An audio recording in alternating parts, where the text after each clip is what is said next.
Coto Makassar, sop konro hingga palu basah merupakan hidangan berkuah khas Makassar, Sulawesi Selatan yang cukup digemari oleh masyarakat lokal hingga masyarakat ibu kota. Berbahan dasar daging sapi, ketiga makanan ini memiliki cerita yang menarik di balik cita rasa yang mereka tawarkan.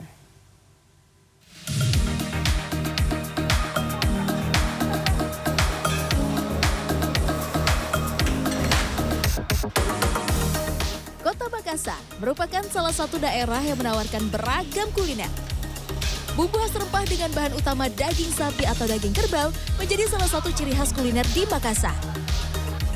Di antaranya coto Makassar, palu basah, hingga sop konro. Di balik kelezatan dan keunikan kuliner tersebut mengandung juga sejarah yang menarik untuk ditilik.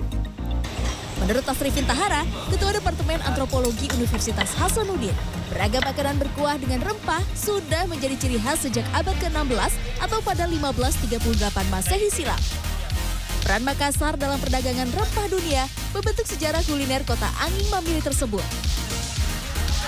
Akan corak perjumpaan kebudayaan maritim dan agraris karena letak Kota Makassar itu merupakan singgahan dari bangsa lain seperti di timur, Chinese, Arab, yang melakukan pelayaran-pelayaran jalur rempah.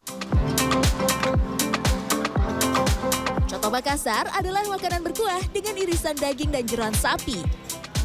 Isiannya direbus dengan bumbu racikan khas masyarakat Makassar, disajikan dalam mangkuk bersama buras atau ketupat. Pada abad ke-16, hidangan ini merupakan salah satu sajian spesial kerajaan Goa untuk menyambut tamu istimewa. Dengan campuran 40 jenis bumbu yang disebut rampa patang pulo, membuat hidangan ini kaya akan rasa rempah. Kemudian pada perkembangan selanjutnya untuk coto itu sebenarnya banyak karena dia berkuah, itu banyak perjumpaan dengan Chinese. Chinese karena kita mengenal di kuah-kuah, kemudian sambalnya tauce itu kan Chinese, kemudian mangkok, menggunakan media mangkok. Di daerah Senen, Jakarta Pusat, ada warung coto Makassar yang sudah berdiri sejak 25 tahun silam. Tidak hanya hidangannya, pemilik hingga pekerja kedai ini mayoritas asli dari kota Daeng loh. Karena penasaran, saya pun langsung mencobanya.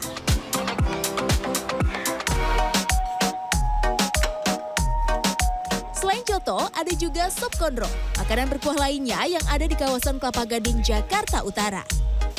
Sop konro adalah makanan berkuah hitam kecoklatan dari biji kluwak dengan iga sapi yang disajikan dengan nasi putih.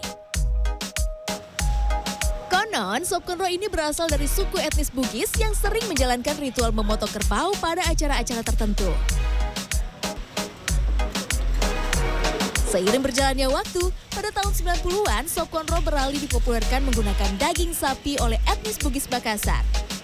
Oh, udah ada sop konro sekarang di meja saya. Di sini ada sop konro biasa tanpa bumbu kacang, ada juga sop konro bakar pakai bumbu kacang. Dan yang jadi pembeda dengan coto adalah sop konro ini kita makannya pakai sambal goreng biasa. Sedangkan untuk coto, dia pakai sambal tauco. Yuk langsung kita coba. Konro yang dalam bahasa Makassar berarti tulang iga, diolah dengan aneka bumbu, kayu manis, asam jawa, hingga rempah, membuat sup ini memiliki aroma yang kuat.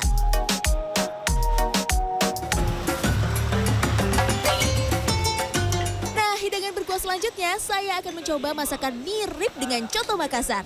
Namanya palu basah. Lokasinya masih di sekitar Kelapa Gading, Jakarta Utara. Palu basah dulunya merupakan hidangan yang disajikan untuk kalangan kelas pekerja dengan bahan yang lebih merakyat seperti kelapa yang disangrai. Selain menggunakan daging, penikmat palu basah juga bisa menambahkan topping kuning telur yang langsung diaduk pada kuah panas. Makanan berkuah kaya rempah ini sudah dinikmati oleh semua kalangan, bahkan di kota-kota besar. Saat ini, warga Jakarta dengan mudah bisa menemukan aneka makanan berkuah khas Makassar, tetap dengan cita rasa yang otentik. Apa ya perbedaan kuliner berkuah tersebut? Kalau palu basah dia lebih ada serbuk kelapanya ya, yang di oseng gitu, yang digongseng gitu. Kalau kontrol kan dia lebih kayak ke dibakar gitu tulangnya gitu. Di tulang iga. Kalau biasa kan yang iga bakar ini kan kuahnya terpisah, terus dipanggang gitu iga. Kalau yang coto ini kayak seperti soto daging biasa gitu kan, karena langsung dicampur. Semua kuliner berkuah asal kota Makassar ini masing-masing memiliki rasa yang khas dan tentunya menggugah selera. Jadi selamat mencoba. Tim Liputan CNN Indonesia, Jakarta.